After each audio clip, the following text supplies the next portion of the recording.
अंत के दिनों इसमें विश्वासियों का क्या होगा?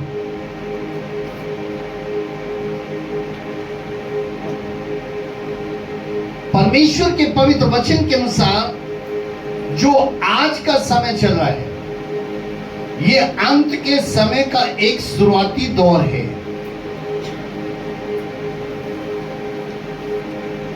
और परमेश्वर के पवित्र वचन में अंत के समय के विषय में लिखा है कि शैतान का आक्रोश बढ़ेगा। और जब शैतान का आक्रोश बढ़ेगा तो इसमें विश्वासी लोगों के लिए लिखा है कि पाप, अधर्म और अन्याय में वो फूले फलेंगे और बढ़ेंगे। के कारण समय कठिन होगा और दिन बुरे।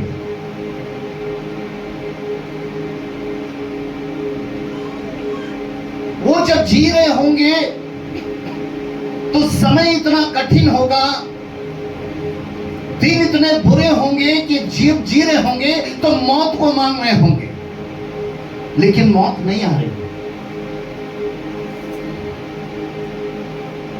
वो मौत को मांग रहे होंगे कि मौत मुझे मिल जाए, मौत मुझे मिल जाए, लेकिन मौत नहीं मिलेगी।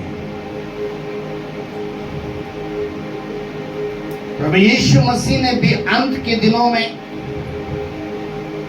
अंत के दिनों के विषय में प्रचार किया। 24 अध्याय में कुछ भविष्यवाणियां की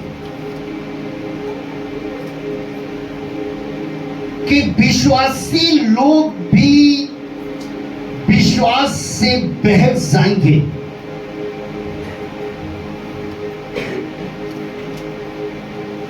क्यों? क्योंकि झूठे भविष्यवक्ता उठ खड़े होंगे और वो उनका प्रचार सुन रहे होंगे और उस पर विश्वास कर रहे होंगे।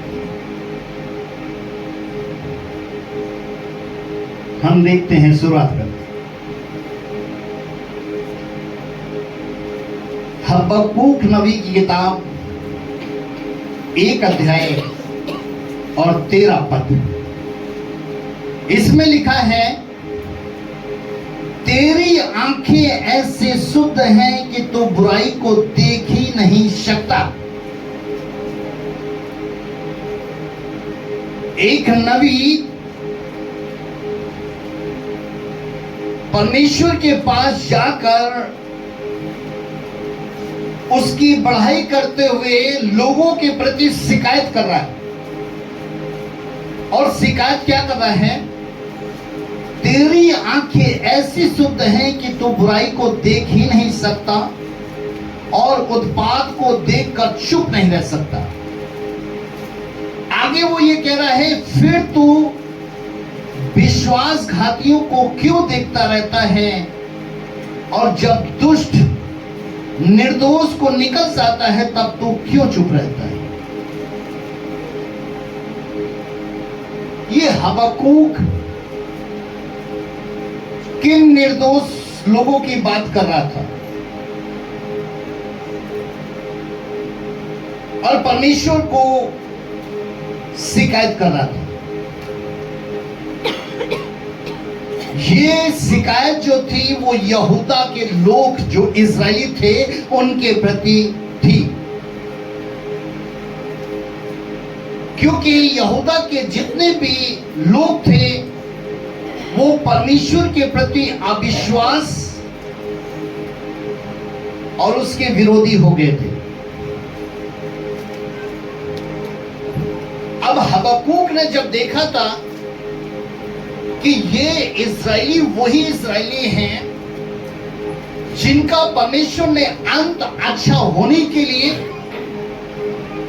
इनके बाप दादाओं से प्रतिज्ञा की थी कि मैं तुम्हें मधु और दूध की धारा के देश में तुम्हारे वंशजों को पहुंचाऊंगा, लेकिन इन्होंने क्या किया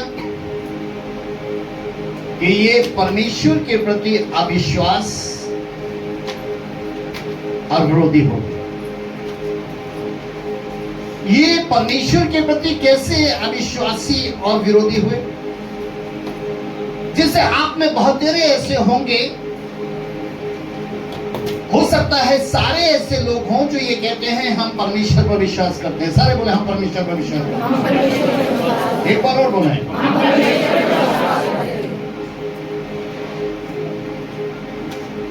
तो एक नबी को आपके अंदर अविश्वास क्या दिख रहा है? आपके अंदर विरोध क्या दिख रहा है? ये इस्राएली परमेश्वर पर विश्वास करते थे, लेकिन जो परमेश्वर का वचन था उसके प्रति ये अविश्वासी और विरोधी थे। हबक्कूक नबी को इसके प्रति एक बहुत बड़ी उसके मन के अंदर बोझ था और उसने सोचा कि यह बहुत बड़ी समस्या है जो उसके नबी के जीवन की एक समस्या बन गई थी। जैसे आज जिन 7 कलीसियाओं का जिक्र है, 2 कलीसियाएं उठाई जाएंगे, 5 छोड़ दी जाएंगी। हर एक पासवान अपनी कलीसिया के प्रति, जिस कलीसिया में अविश्वास से, जिस कलीसिया में वचन का विरोध है, वो हर एक पासवान, हर एक अगुआ, हर एक भविष्यवक्ता, हर एक नबी चिंतित है। उसके लिए समस्या का कारण है। और ये हबक्कूक के लिए क्यों था? क्योंकि बाबुल देश इस्राएलियों पर हावी हो रहा था। अब जब ये हावी हो रहा था तो मेरे प्रियो,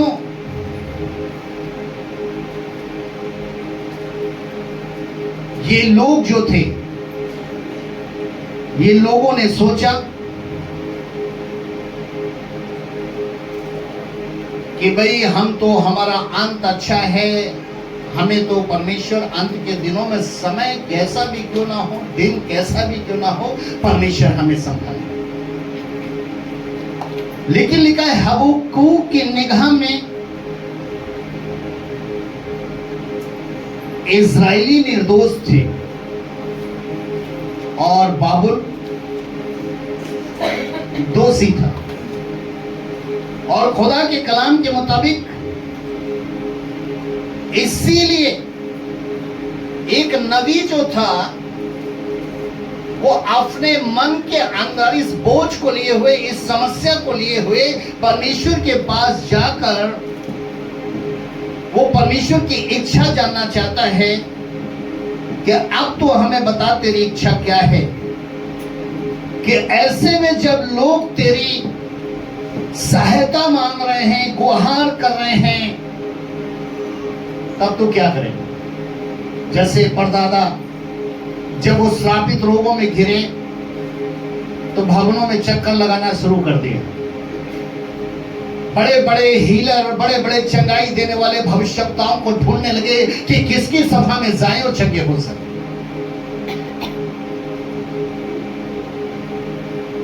हमारे दादा, हमारे माँ बाप, पति या पत्नी, बेटा या बेटी,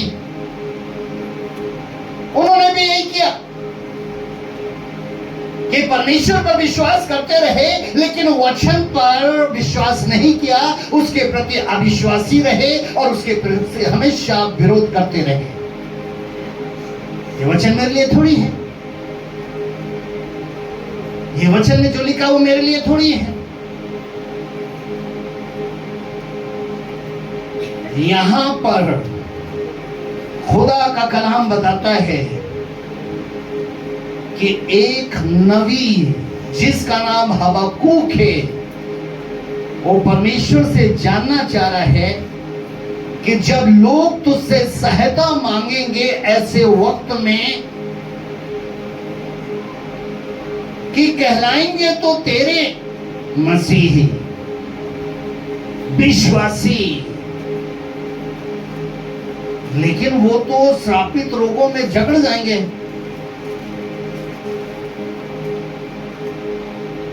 तो ऐसे में जब वो तुझसे सहायता मांगेंगे तो तू क्या करेगा? ये हबक्कूक नबी जो था वो परमेश्वर से ये प्रार्थना कर रहा। खुदा के कलाम के मुताबिक तब परमेश्वर हबक्कूक नबी को अपनी इच्छा का दर्शन देता है। अब इसे ध्यान से सुनेगा। और जब उसे दर्शन देता है अपनी इच्छा का, तो वो बताता है कि यहूदा के लोगों को दंड मिलेगा, परंतु इसके लिए मैंने बाबुल के लोगों को ठहराया है। इसीलिए बाबुल जीत के लिए इनके पास जा रहा है। जैसे बाबुल जो था सबसे पहले उसने असूर पर राज्य स्थापित किया, उसके बाद मिस्र जैसे देश के अंदर उसने राज्य स्थापित किया। जो यरूशलेम में कभी नहीं बढ़ पाया था, जो यहूदा में कभी बढ़ नहीं पाया था, आज वही यहूदा के करीब जा रहा था। और जब हबक्कूक नबी ने जानना चाहा कि इनका अंत क्या होगा, तो परमेश्वर ने कहा कि इनको दंड मिलेगा।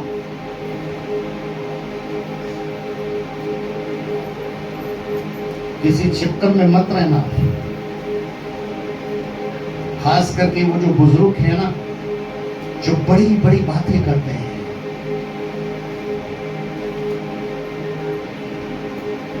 अपने बहुओं को, अपने दामादों को बहुत अच्छी अच्छी बात सिखाते हैं। जरा ध्यान से सुन लेना। कड़वा लगे तो इसको पी लेना, मरने से बच जाओगे, श्रापित रोगों से बच जाओगे। इसे अनसुना मत करना, क्योंकि एक भी वचन बगैर पूरा हुए, एक बिंदु लिखा है, एक बिंदु कभी ना मिटेगा। ध्यान से सुन लेना। जो वचन के प्रति अविश्वास और विरोधी हो, ध्यान से सुन लेना। यहां पर लिखा है कि परमेश्वर उसको अपनी इच्छा के विषय में बताता है कि यहूदा को दंड मिलेगा, और इस दंड को देने के लिए मैंने बाबुल के लोगों को तैयार किया है। ये श्रापित रोग किसके लिए है? मिस्रियों के लिए, जो वचन का पालन नहीं करते, अविश्वास में। ये श्रापित रोग किसके लिए हैं? जो वचन के विरोधी हैं। और परमेश्वर ने कहा इनमें जो मैंने भेजे हैं, परमेश्वर क्या करा? मैंने भेजे हैं। परमेश्वर की मर्जी के बगैर पेड़ का एक पत्ता भी नहीं हिलता। परमेश्वर की मर्जी के मुताबिक आपका एक बाल बांका नहीं हो सकता। गंजे होते हो अपने उन खामों से, उन बातों से, उन मटेरियल से जो हानि का है, कि जो समय से पहले आपके गंजा बना सकता है, वरना एक बाल भी बांका नहीं हो सकता। मेरे प्रियो, हबक्कूक जब अपने लोगों के विषय में इस उत्तर को सुनता है, तो वो इस उत्तर का परमेश्वर के प्रति एक कड़ा विरोध करता है और परमेश्वर से पूछता है, जो अभी आपने पढ़ा था 1:13 में, कि यदि परमेश्वर तो पवित्र है, नंबर 1, और इजरायली जो यहूदा के लोग वो परमेश्वर के लोग हैं, तो यहूदियों से अति भयंकर पापी बाबुल को तो दंड के लिए कैसे योग्य ठहरा सकता है? हम भी कहते हैं ना, यीशु के नाम से बीमारी जा, यीशु के नाम से शैतान जा, यीशु के नाम से समस्या जा। पास्टर जी तेल लगा के प्रार्थना कर दो, पास्टर जी इस तेल पे प्रार्थना कर दो, पास्टर जी इस जल पे प्रार्थना कर दो, पास्टर जी मेरे सर पे हाथ रख दो, पास्टर जी ये रुमाल को छू लो।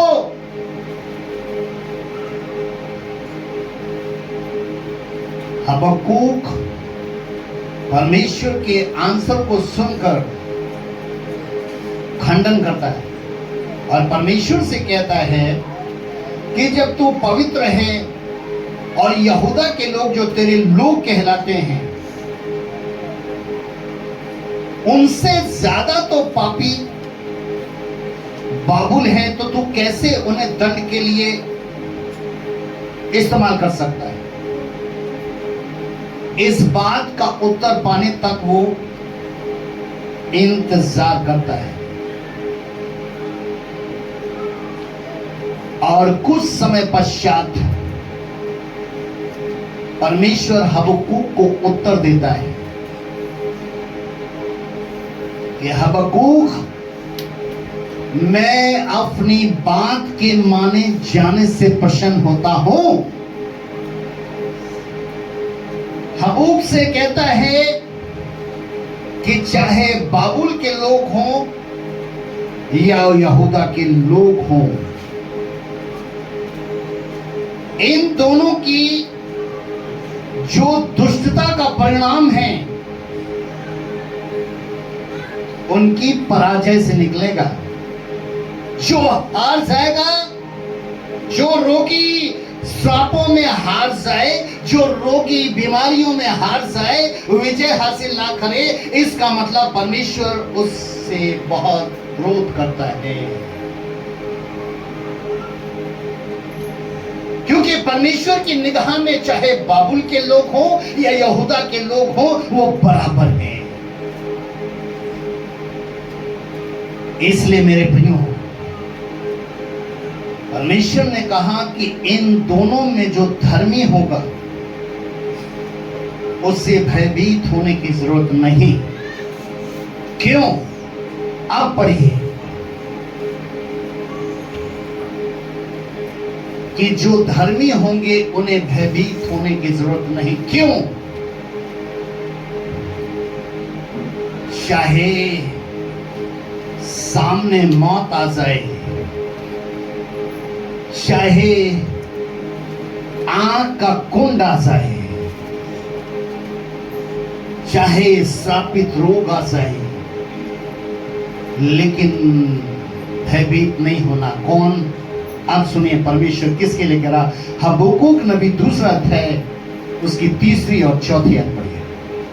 क्योंकि इस दर्शन की बात नियत समय में पूरी होने वाली है। नियत समय का मतलब एक परमेश्वर के द्वारा जो सही समय ठहराया गया है, चाहे वो मौत का हो और चाहे जिंदगी का हो, चाहे लेने का हो, चाहे देने का हो, चाहे बचाने का हो या उजाड़ने का हो। आगे जरा सुने। वरन इसके पूरे होने का समय वेग से आता है, लेकिन इसका पूरा होने का समय बेकार तेजी से आ रहा है। अंत के दिन में आप हैं, ये शुरुआती दौर है, लेकिन वो समय बहुत जल्दी आ रहा है, तेजी से आ रहा है, जिसमें हमारा अंत छुपा है, जिसमें हमारा जीवन छुपा है, जिसमें हमारी सुख शांति छुपी है, या जिसमें हमारा समस्याएं, रुकावट, रोग, बेरोजगारी, गरीबी, कर्ज या मर्ज छुपा है। सुनिए आगे, वेग से आता है, इसमें धोखा ना होगा। इसमें धोखा नहीं होगा। ये समझ लो वचन के सुनने वालों, परमेश्वर कह रहा है इसमें धोखा नहीं होगा। आगे जरा सुनो आप। चाहे इसमें विलंब भी हो, ये हो सकता है कि वो अभी आपको लग रहा हो कि नहीं, मैं तो ठीक हूं, मैं तो बहुत अच्छी हूं। जवान सोच रहा है मैं तो जवान हूं, अभी जिसके पास थोड़ी दौलतें हो, अच्छी नौकरी हो, तो वो सोचे हमारे पास तो दौलतें हैं, हमारे पास तो सरकारी नौकरी है, हमारा तो बिजनेस चल रहा है। मेरे प्रियो, खुदा का कलाम क्या कह रहा है? इसमें थोड़ी विलंब तो हो सकती है आगे, तो भी उसकी बाट जोते रहना, लेकिन उस वचन की बाट जोते रहना। जो अभी आपका विश्वास है ना कि अंत अच्छा होगा, इस अंत की बाट जोते रहना कि जैसा करोगे वैसा भरोगे, क्योंकि वो परमेश्वर सर्वदा युगाने युग से एक सा रहने वाला परमेश्वर है, वो बदलता नहीं। आगे जरा सुने, क्योंकि वो निश्चय पूरी होगी और उसमें देर ना हो।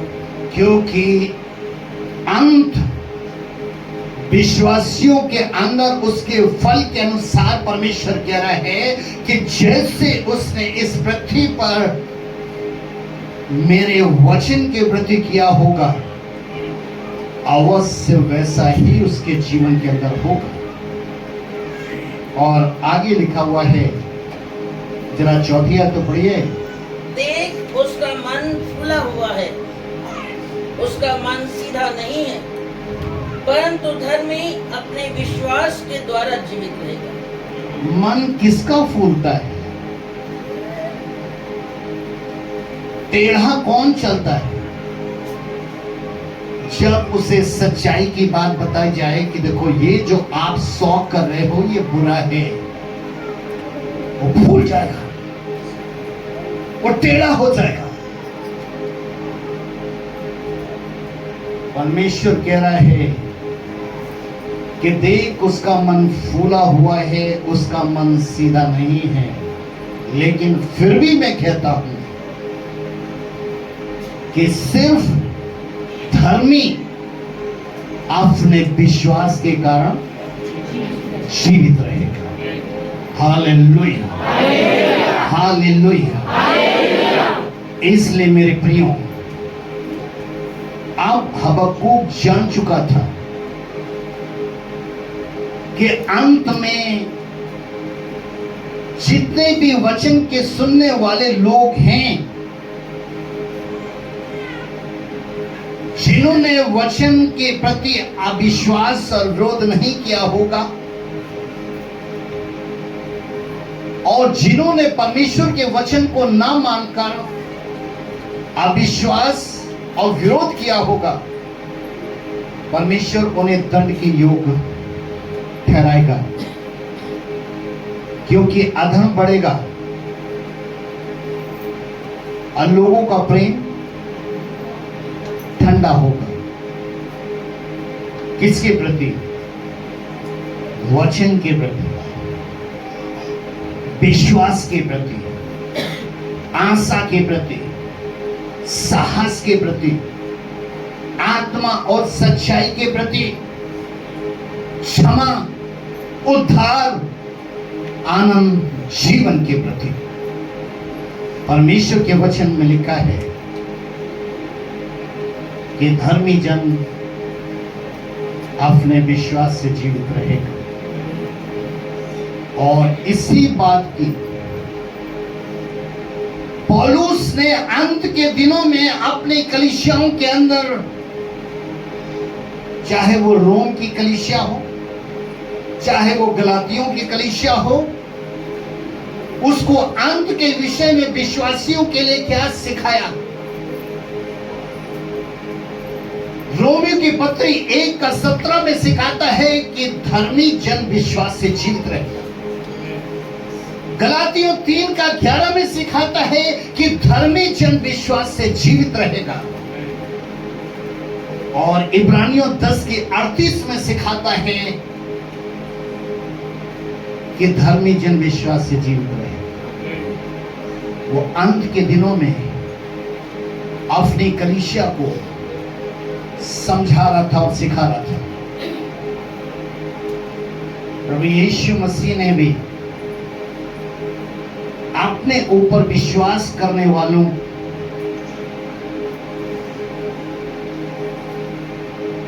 कि जो मेरे ऊपर विश्वास करते हैं उनको धर्मी होने के विषय में सिखाया कि तुम्हारी धार्मिकता मैले चिथले वस्त्रों के समान ना हो। प्रभु यीशु मसीह ने सिखाया कि तुम मनुष्य को दिखाने के लिए धर्म के काम नहीं करो,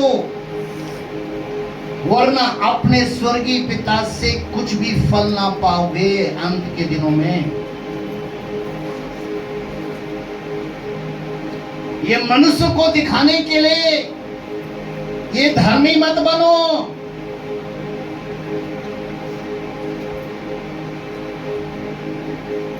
क्यों बपतिस्मे लिए? जात बदलने के लिए? क्यों बपतिस्मे लिए? जब पापी करना था, वचन पर अविश्वासी करना था, वचन का विरोधी करना था, तो क्यों आपने बपतिस्मे लिए?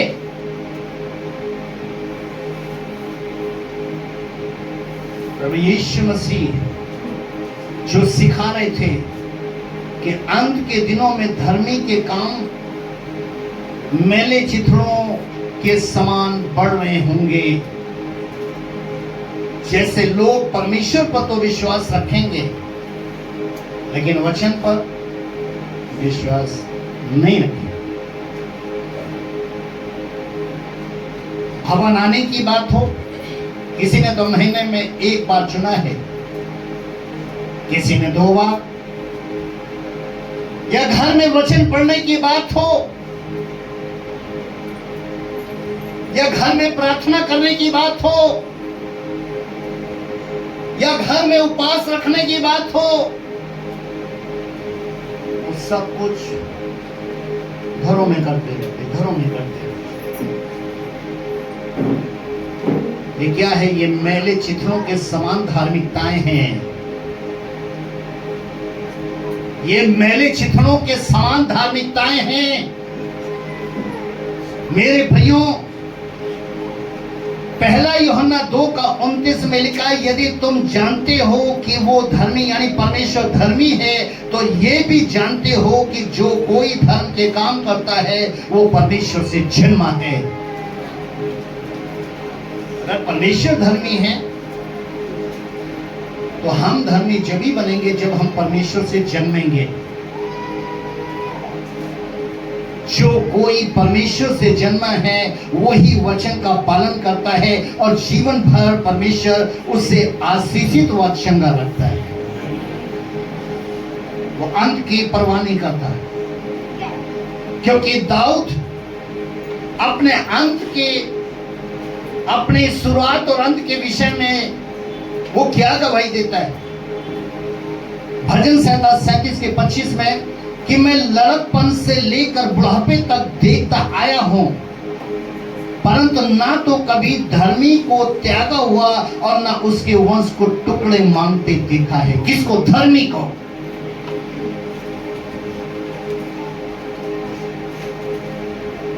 ना तो खुदा के कलाम में लिखा है कि परमेश्वर उसको त्यागता है और ना उसके वंश को त्यागता है। आज क्या है? हमारा वंश कहां जा रहा है? हमारे बाप दादा जो चले गए, जिस वंश से हम हैं, आज हमारे पास ये गरीबी क्यों है? ये हाथ ऐसे क्यों फैले हुए हैं?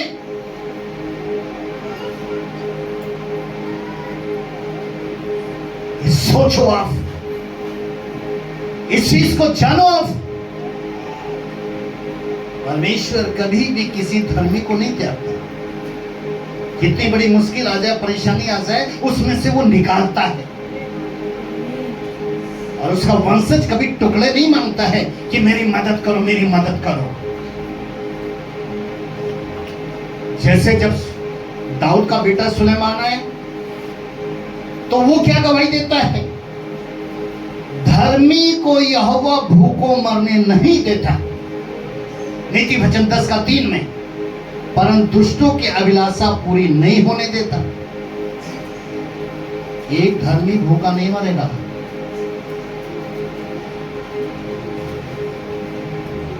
लेकिन लिखा है दुष्टों की अभिलाषा पूरी नहीं होने देता। वो पूरी जिंदगी तरसते रहते, ये चीज मिल जाए, ये मकान मिल जाए, ये गाड़ी मिल जाए, ऐसे कपड़े पहन ले, ऐसा खाना खा ले, ऐसा हमारा शरीर हो जाए। वो कभी अभिलाषा पूरी नहीं होती। इसलिए मेरे प्रियो, अंत के दिनों में कितना कठिन समय क्यों ना हो, उसके बुरे दिन क्यों ना हो, जैसे कोरोना काल आया था ना, वो सारे प्रार्थना करने वाले, सारे विश्वासी यही कर रहे थे, लेकिन क्या उनकी जिंदगी रुक पाई? खुदा के कलाम में लिखा है कि चाहे कोरोना काल हो, चाहे सांपी बीमारी हो, बड़ा अकाल हो, बड़ा भूकंप हो, ऐसे समय में परमेश्वर वचन के मानने वालों से वायदा कर रहा है कि धर्मी जन विश्वास से जीवित रहेगा। सिर्फ धर्मी जन, लोगों नहीं मानने देगा कि जी वो अंत के समय में पानी भी नहीं पी पाए।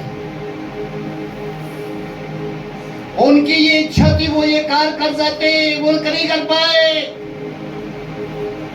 मैंने तो आस बना के रखी की थी कि ये मेरी आशा को पूरी करेगा, वो तो चला गया। सुन लो वचन, धर्मी जन का अंत अच्छा होता है। अब हम एक धर्मी जन की कहानी को सुनते हैं कि वो धर्मी जन मर गया और उसकी पत्नी एलिशा नबी के पास जाती है, जो आपको दूसरा राजा 4 अध्याय 1 से 7 तक में कहानी मिलेगी। और वो पत्नी जो एक धर्मी जन की पत्नी है, उसके जीवन में पति के ना रहने पर एक बड़ा अकाल आया है। और अकाल ऐसा है कि पैसे के बदले में उसके बेटों को उठाया जा रहा है। वो जानती थी कि परमेश्वर धर्मी को कभी त्यागता नहीं है और उसके वंश कभी टुकड़े नहीं मांगते। वो जानती थी कि धर्मी भूखा नहीं मर सकता, इसलिए वो एलिशा के पास जाती है और एलिशा से गुहार करती है।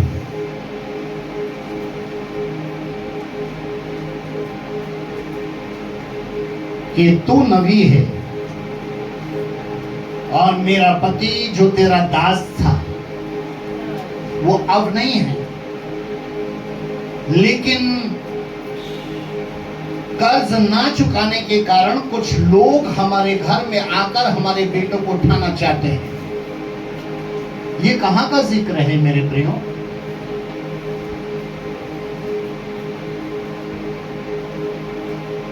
ये कहां का जिक्र है?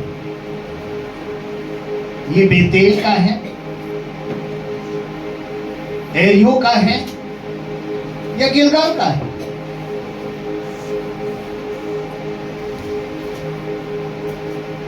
ये एक ऐसा जो भविष्यवक्ताओं की पाठशाला हुआ करती थी, उस पाठशाला का एक शिक्षक है जो ये धर्मी है, जो मर चुका है।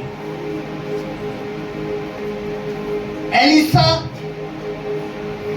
उस विधवा की बात को सुनकर सिर्फ यही पूछता है कि मैं तेरे लिए क्या कर सकता हूं।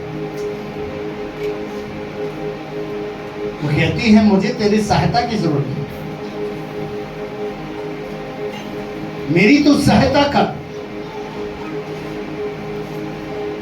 एलिसा कहता ठीक है, तेरे घर में क्या है? वो कहती है कि मेरे घर में थोड़ा सा जैतून का तेल पड़ा है, जिससे हम दिया भी जलाते हैं और जिससे हम भोजन भी बनाते हैं। तो एलिशा बोलता है कि तू ऐसा कर कि आस पड़ोस से जितने भी तू खाली बर्तन ला सकते हैं ले आ।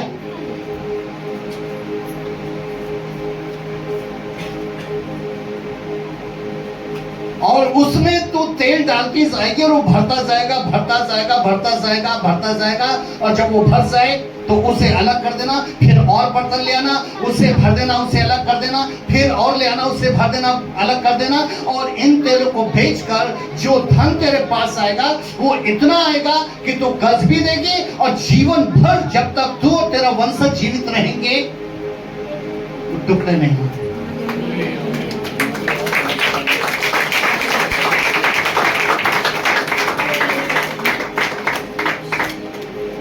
बहुतों ने ताली तो बजाई, लेकिन क्यों बजाई ये नहीं पता होगा। उन्होंने कहा बाजू वाला बजा रहा था तो चलो अच्छी बात होगी, बजा लो। जाना नहीं होगा।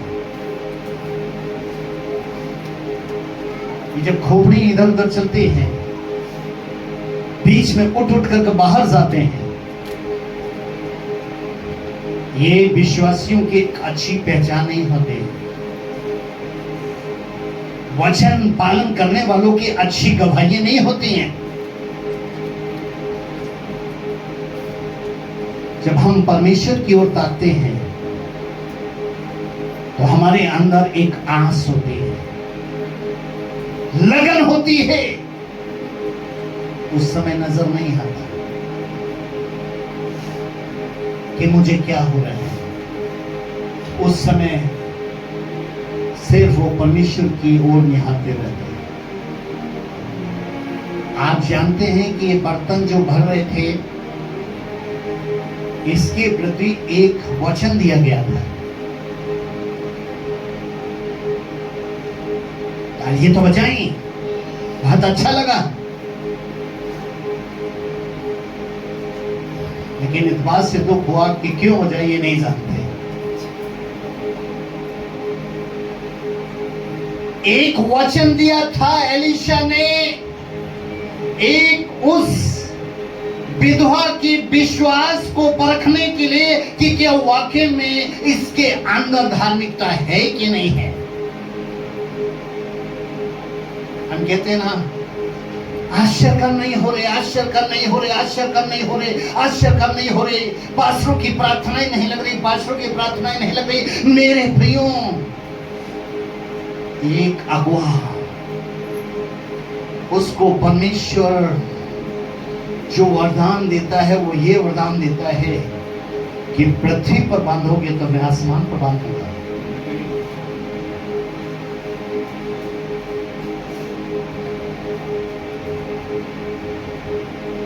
आप सोचिए,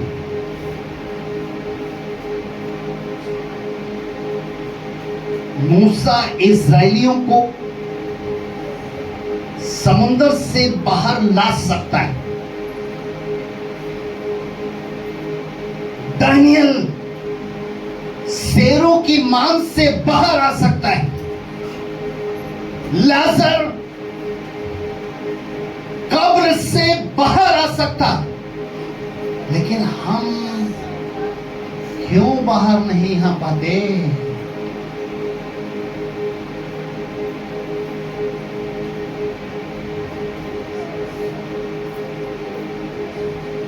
क्यों नहीं आ पाते? जब ये वचन सुनते हैं, ओ समुद्र खुल गया, ओ मेरे लिए भी खुल जाएगा। खुलता तो बाढ़ में इतने लोग बह नहीं जाते, इतनी मौतें नहीं हो जाती।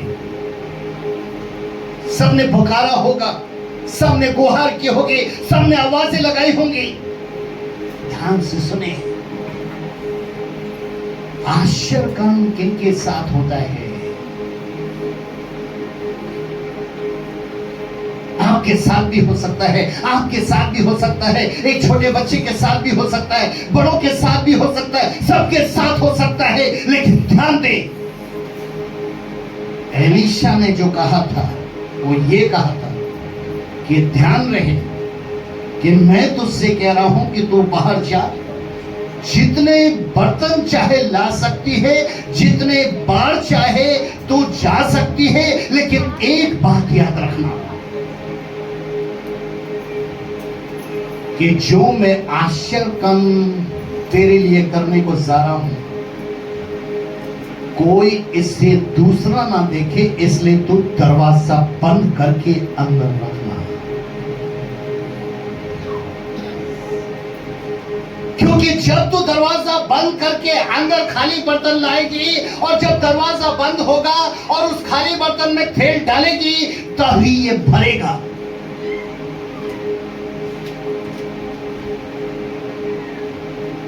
क्यों ऐसे परमेश्वर का आत्मा बोल रहा था?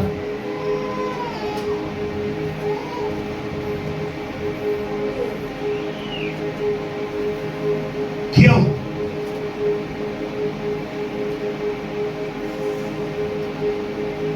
क्योंकि धर्मी त्यागा हुआ नहीं है, धर्मी भूखा नहीं मरेगा, धर्मी श्रापित रोगों में नहीं जाएगा, धर्मी कर्जों में नहीं जाएगा। वो अपने विश्वास से जीवित रहेगा। हालेलुया। दरवाजा बंद करने को इसलिए कहा गया था क्योंकि परमेश्वर सिर्फ धर्मी जन के ऊपर ही अपना मर्म प्रकट करता है और लोगों पर नहीं। परमेश्वर चाहता भी नहीं है कि उसके आश्चर्य कर्म कोई देखे। वो गुप्त का परमेश्वर है और गुप्त में प्रतिफल देता है। इसलिए मेरे प्रियो, आप कितनी गुप्त में प्रार्थनाएं करते हैं?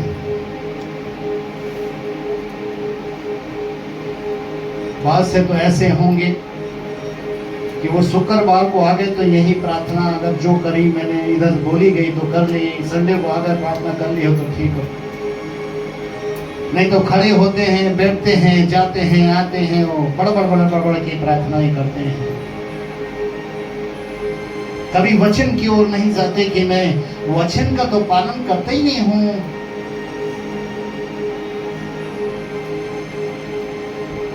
भवन महीने में एक बार दो बार चला गया, बहुत अच्छा हुआ, इतना ही अच्छा है। वचन पढ़ लिया तो ठीक है, नहीं पढ़ा तो कोई बात नहीं, लेकिन उससे मानना कभी नहीं। इसलिए मेरे प्रियो, अंत के दिनों में विश्वासियों का सब कुछ जो धर्मी जन कहलाते हैं वो आशीषित और चंगा ही होगा, क्योंकि उनका परमेश्वर शैतान के हर एक वार जो हथियार बंद कराते हैं, मौत, बीमारी, अटैक, हादसे, श्राप, कर्ज, बेरोजगारी, दुष्ट की शक्ति, आंसू, पीड़ा, डर, भय, अकाल, भूकंप, सुनामी, इन सब से बचाने का वायदा करता है। इस वर्सेस को जरा सुन ले ध्यान से।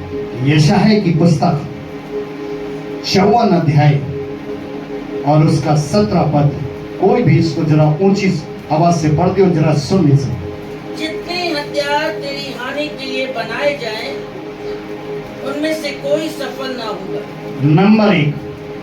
नंबर 2, और जितने लोग मुद्दई होकर तुझ पर नालिश करें, उन सबों से तू जीत जाएगा। लेकिन नंबर 2, अगर लोग तुझे गुलाम बनाए, शैतान गरीबी में, गरीबी का गुलाम, बेरोजगारी का गुलाम, मर्जों का गुलाम, कर्जों का गुलाम,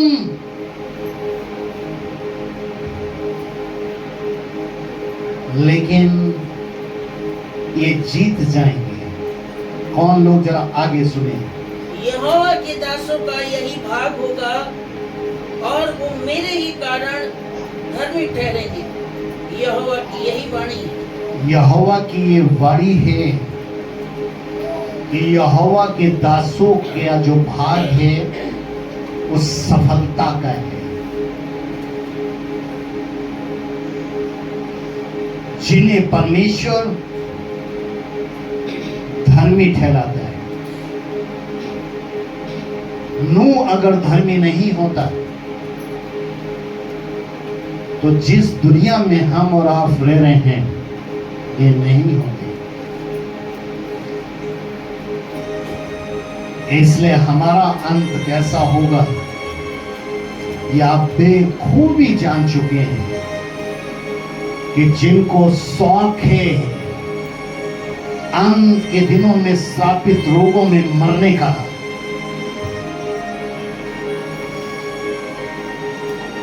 जिसके प्रति आज वो अनजान हैं, लेकिन परमेश्वर का आत्मा उन्हें सावधान कर रहा है कि सावधान, मनुष्य को दिखाने के लिए धर्म के काम मत करो, वरना परमेश्वर से कुछ फल नहीं मिलेगा। उस परमेश्वर की ओर देखो जो आपकी ओर देख रहा है। आंखों को बंद करें, सरों को झुकाएं। धर्मी जन, हाँ धर्मी जन विश्वास से जीवित रहेगा, विश्वास से जीवित रहेगा, विश्वास से जीवित रहेगा। कितना भी समय कठिन हो, कितने भी दिन बुरे हो, परमेश्वर उसकी हिफाजत करेगा, परमेश्वर उसके साथ होगा, परमेश्वर उसको श्रापित रोगों से बाहर निकालेगा, परमेश्वर उसको समस्याओं से बाहर निकालेगा, परमेश्वर उसको रुकावटों से बाहर निकालेगा। परमेश्वर कहेगा उठ खड़ा हो, उठ खड़ा हो, मेरा प्रकाश तुझ पर आ गया है, तू खड़ा हो जा, तू खड़ा हो जा, तू चंगा हो जा, तुझ में जीवन आ जाए। तेरी उम्र को बढ़ाता हूँ, तेरी सांसों को बढ़ाता हूँ, तेरे दर्दों को खत्म करता हूँ, तेरी सारी समस्याएं और रुकावटों का बोझ मैं अपने ऊपर लेता हूँ और मैं तुझे सुख और शांति से भरता हूँ। मेरे प्रियो, उसी सुख और शांति को आज आप प्राप्त करें, आज आप प्राप्त करें। अपने आप को ऐसा बनाए मेरे प्रियो, अपने आप को ऐसा बनाए कि धर्म के काम करने के योग ठहराए मेरे प्रियो, योग ठहराए मेरे प्रियो, ताकि अंत जो आपके मन की इच्छा है कि अच्छा ही होगा वैसा ही।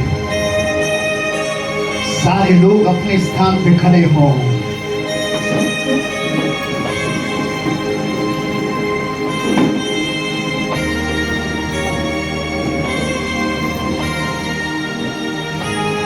अपना अपना बोझ उसे दे,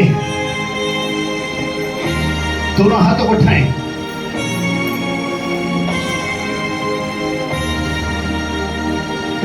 और मेरे साथ उसके वचन को स्मरण करते हुए बोले, ना